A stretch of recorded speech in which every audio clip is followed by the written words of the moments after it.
Hello viewers, আসসালামু আলাইকুম। আশা করি সবাই ভালো আছেন। আলহামদুলিল্লাহ, আপনাদের তো আমরাও ভালো আছি। আজকে আমরা বের হয়েছি বাংলাদেশে আন্দোলনের জন্য সুপরিচিত জায়গা শাহবাগ। এটা আপনাদের সবাই চেনা। আজ 12 এপ্রিল আমরা শাহবাগের উদ্দেশ্যে বের হলাম। মার্চ ফর গাজা নামক আন্দোলন অংশগ্রহণ করব। এই আন্দোলনে আপনাদের সবার পরিচিত ওয়ার্ল্ড ওয়াইড স্কলার, আন্তর্জাতিক খ্যাতিসম্পন্ন বক্তা মিজানুর রহমান আজহারী সাহেব, আরও বাংলাদেশের বিখ্যাত ওলামা কেরামের মধ্যে আছেন মাওলানা মামুনুল হক, আরও অন্যান্য বক্তা। আজকে এই গাজাবাসীর উদ্দেশ্যে এই আন্দোলন সফল হোক, আর আপনারা আমার সাথে থাকুন।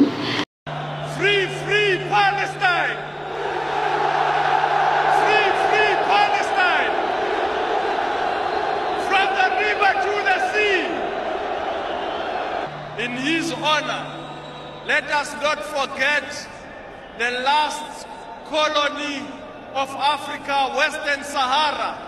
Let us fight to free Western Sahara from oppression. Let us also remember that Madiba said, أبدا لن نحيد أبدا لن نحيد أبدا لن نحيد عن خطى الإيمان. دربنا درب قويم دربنا درب قويم بالهدى القرآني. سائر في طريق الحق يا جند الله سائر.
হ্যাঁ দর্শক, দেখতে পাচ্ছেন আমরা এখন কিন্তু সেই সোহরাওয়ার্দী উদ্যান এখানে আছি।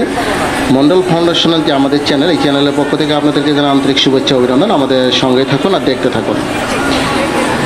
দর্শক, আপনাদেরকে আরও সামনে একটু এগিয়ে নিয়ে দেখাতে চাই। এই দেখতে পাচ্ছেন ঢাকা শহরের যে অলি গলি এবং বড় যে রোডগুলো আছে বা চারিপাশে যে রাস্তাগুলো, সবগুলো কিন্তু পুরো জ্যাম, মানে মানুষের লোকারণ্য হয়ে গেছে। দেখতে পাচ্ছেন দুই পাশে রোডের দুই পাশে কোনো গাড়ি ঘোড়া চলাচল করার মতো কোনো ব্যবস্থা নেই।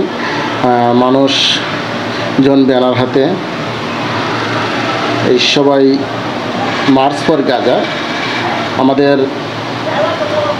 প্রিয় গাজাবাসীর জন্য, ফিলিস্তিনবাসীর জন্য, আমাদের বাংলাদেশের যে মুসলমানরা, মানে আমরা যে কি মানে মনের যে কি একটা কষ্ট, মানে আমরা ভাষা প্রকাশ করতে পারছি না, মানে কীভাবে যে আমরা বোঝাবো। আমাদের এই অনুভূতি বিশ্ববাসী বুঝছেন কিনা সেটা আমরা জানি না, তবে আমরা এই আন্দোলনের মাধ্যমে বিশ্ববাসীকে জানিয়ে দিতে চাই, বাংলা ভাষাভাষী এবং সারা বিশ্বে ছড়িয়ে ছিটে মুসলমানদেরকে আমরা জানাতে চাই যে আমরা গাজাবাসীর সঙ্গে আছি।